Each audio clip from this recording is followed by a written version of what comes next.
இன்னொரு விஷயம் நான் சொல்லுங்க. இங்க நிறைய விவசாயிகள் அவங்களுடைய விளைபொருட்களை இங்க கொண்டு வந்திருக்காங்க. வெறும் வந்து ஒரு ப்ராடக்ட் பண்றவங்க மட்டும் இங்க டைரக்டா விவசாயிகளும் அவங்களோட பொருட்களை கொண்டு வந்திருக்காங்க. ஸோ தயவு செஞ்சு வந்து பாருங்க, பார்த்து அவங்களை என்கரேஜ் பண்ணுங்க அப்படின்னு. சம்மர் ஹாலிடேஸ் ஆனா ஊருக்கு போறதா ரொம்ப பிடிக்கும். ஊர்ல போய் கிராமத்துல இருக்கிறதா ரொம்ப பிடிக்கும். கிராமத்துல இருந்து கிளம்புறது அழகியா வரும்.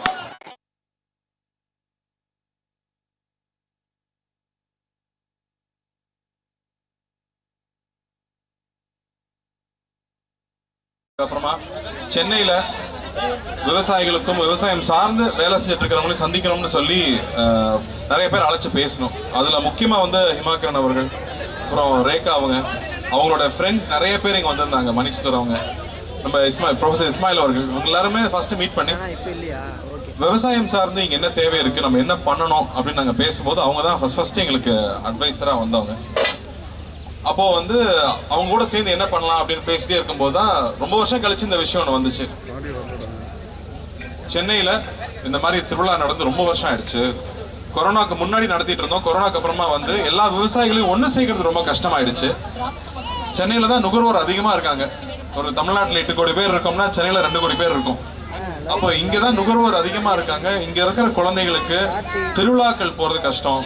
நம்ம ஊர் தானியங்கள் என்ன, நம்ம சாப்பிட்றது வந்து வெள்ளை அரிசின்னு மட்டும் தான் தெரியும். பட் அப்படி கிடையாது. இங்க வந்து 1000 வெரைட்டிக்கு மேல அரிசி இங்க இருக்கு. அப்படி அந்த அரிசியெல்லாம் இன்னும் பராமரிச்சுட்டு இருக்கிற மக்கள் இருக்காங்க. அந்த அரிசியை விதைச்சு அந்த நெல் எடுத்து வச்சுட்டு இருக்கிற எத்தனையோ பேர் இங்க இருக்காங்க. அவங்களாம் நமக்கு தெரியறதே இல்லை.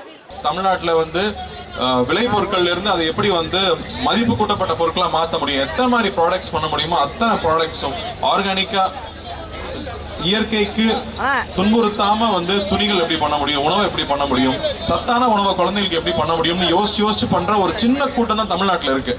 அவங்க எல்லாரையும் இங்க ஒண்ணு சேர்த்திருக்கிறதுக்கு முதல்ல இந்த விழா கமிட்டிக்கு நான் பெரிய பாராட்ட தெரிவிச்சுக்கிறேன். ரொம்ப ரொம்ப நன்றி. இந்த மாதிரி வந்து மக்களுக்காக குழந்தைகளுக்காக பண்ணணுன்றது வந்து அவங்களோட நேரத்தை எல்லாம் விட்டுட்டு ஒரு 3 மாசம் உழைச்சு இது பண்ணியிருக்காங்க. உழவன் ஃபவுண்டேஷனும் இதுக்கு ஒரு சிறு பங்கு அவங்க கூட என்ன பண்ண முடியுமோ அதை நான் பண்ணி கொடுத்துருக்கோம். அதுல அந்த வகையில இந்த மாதிரி ஒரு விழா ஏற்பாடு பண்ணி இந்த ஒரு சூழலை ஏற்பாடு பண்ணதே ரொம்ப பெரிய விஷயம். இங்க வந்து காலையில் ஒரு 1000 ஸ்கூல் ஸ்டூடெண்ட்ஸ் வந்துட்டு போயிருக்காங்க. பள்ளி மாணவர்களை இங்க கூட்டு வந்தது ஒரு மிகப்பெரிய விஷயம். அந்த பள்ளிகளுக்கு முக்கியமா நன்றி சொல்றேன். இன்னும் 2 நாள் இது நடக்க போகுது. நாளைக்கு நாளைக்கு இன்னும் 2 நாள் இந்த திருவிழா இங்க இருக்க போகுது. இது ரொம்ப ரேரான விஷயம் தமிழ்நாட்டு சென்னையில நடக்கிறது. ஸோ என்னோட ஃபேமிலியும் நாளைக்கு வருவாங்க, குழந்தைங்களும் வர சொல்லியிருக்கேன். ஏன்னா இது மிஸ் பண்ணவே கூடாது. நாம போய் திருவிழாவுக்கு போய் ஊருக்கு கூட்டிட்டு போய் காமிக்கிறது ரொம்ப அரிதாயிடுச்சு. ஆனா இங்க எல்லாமே உங்க வாசலுக்கு வந்திருக்கு. சென்னையில நடக்குதுங்கும் போது தயவு செஞ்சு இந்த ஆப்பர்ச்சுனிட்டியை பயன்படுத்திக்கோங்க. குழந்தைகளை கூட்டிட்டு வந்து இங்க இருக்கிற ரேக்லா வண்டியெல்லாம் வச்சிருக்காங்க. இதெல்லாம் நான் பார்த்து ரொம்ப வருஷம் ஆச்சு. இங்க ரேக்லா வண்டிகள் இருக்கு. மாடு வெரைட்டி நமக்கு 4-5 தான் இருக்கும். கிட்டத்தட்ட 20 வெரைட்டிக்கு மேல இங்க கொண்டு வந்திருக்காங்க. ஆடுல இருந்து, பறவைகள்ல இருந்து. அதே மாதிரி ரெடிமேட் ஃபுட்டும் இருக்கு. அது இல்லாம பேக்டா வந்து நீங்க வந்து வாங்கக்கூடிய மில்லட்ஸ்ல பண்ண பொருட்கள். அதே மாதிரி நம்ம நாட்டு வெரைட்டி அரிசி இங்க வாங்கிட்டு போகலாம். விதைகள் கிடைக்குது. இப்படி எல்லா ஆப்பர்ச்சுனிட்டியும் ஒரே இடத்துல ஏற்பாடு பண்ணியிருக்காங்க. ஸோ தயவு செஞ்சு இதை பார்த்துட்டு இருக்கிறவங்க இன்னும் 2 நாள் இருக்கு. 28, 29 இன்னும் 2 நாள் இருக்கு. வந்து கலந்துக்குங்க. காலையில 10 மணில இருந்து நைட்டு 10 மணி வரைக்கும் இருக்கு. ஸோ இதுக்கு எவ்வளோ அட்வர்டைஸ் பண்ண முடியுமோ பண்ணுங்க. இதை கொண்டு போய் சேர்க்கணும்னு நம்ம மீடியா தோழர்களையும் நான் நண்பர்களையும் கேட்டுக்கிறேன். நன்றி. ஆனா எங்களுக்கு ரொம்ப சந்தோஷமா இருக்கு. என்ன சொல்ல போனா நீங்க வந்து நாங்க சொல்ல வேண்டிய எல்லா விஷயத்தையுமே நீங்க சொல்லிட்டுங்க. அதான் நம்ம சொல்ற மாதிரி கறிக்கஞ்சியில் ஆரம்பிச்சு கம்மங்குள்ள ஆரம்பிச்சு இங்க இருக்க கால வரைக்கும் அத்தனையுமே நம்ம தமிழ் பாரம்பரியம்.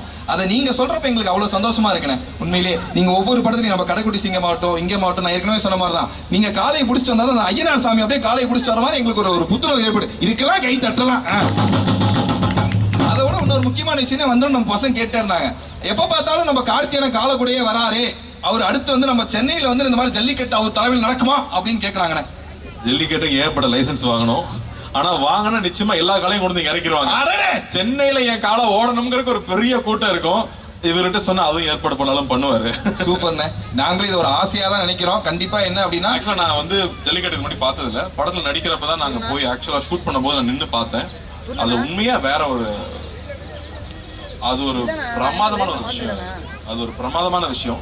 உண்மை. நீங்க பலன் சொன்னப்பதான் எங்களுக்கு ஞாபகம் வந்தது. இந்த காலை கூட அங்க சேர்ந்து நீங்க நிக்கிறப்ப எங்களுக்கு கருக்குன்னு ஒரு மாதிரி இருக்கு. அவனை பேர் பார்த்தோன்னே அவன் பேர் டோனின்னு எங்களுக்கு சொன்னாங்க.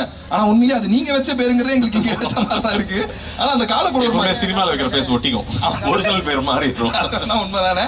ஆனா அது எப்படின்னு எங்கெல்லாம் பார்க்க சும்மா சொல்லிக்கிட்டு இருக்காங்க, பார்க்கலாம் ரொம்ப கொடூரமான ஒரு மிருகம், பக்கத்துல போயிடாதீங்க அப்படின்னாங்க. குழந்தை மாதிரி தான் வச்சிருக்காங்க. அதாவது ஒரு டேங்க் அளவுக்கு பவர்ஃபுல். ஆனா வந்து பெண்கள் கிட்ட அது சாந்தமா இருக்கு, குழந்தைங்க கிட்ட சாந்தமா இருக்கு. அது பக்கத்துல ஆள் வரும்போது அந்த ஆள் எந்த நோக்கத்தோட வரான்னு அதனால கணிக்க முடியுது. அதுதானே. அதுதான் அங்க ரொம்ப ஆச்சரியமான விஷயம். ஏன்னா அங்க வந்து 15 வயசு 16 வயசு பசங்க எல்லாம் வந்து காலை பிடிக்கிறாங்கன்றாங்க.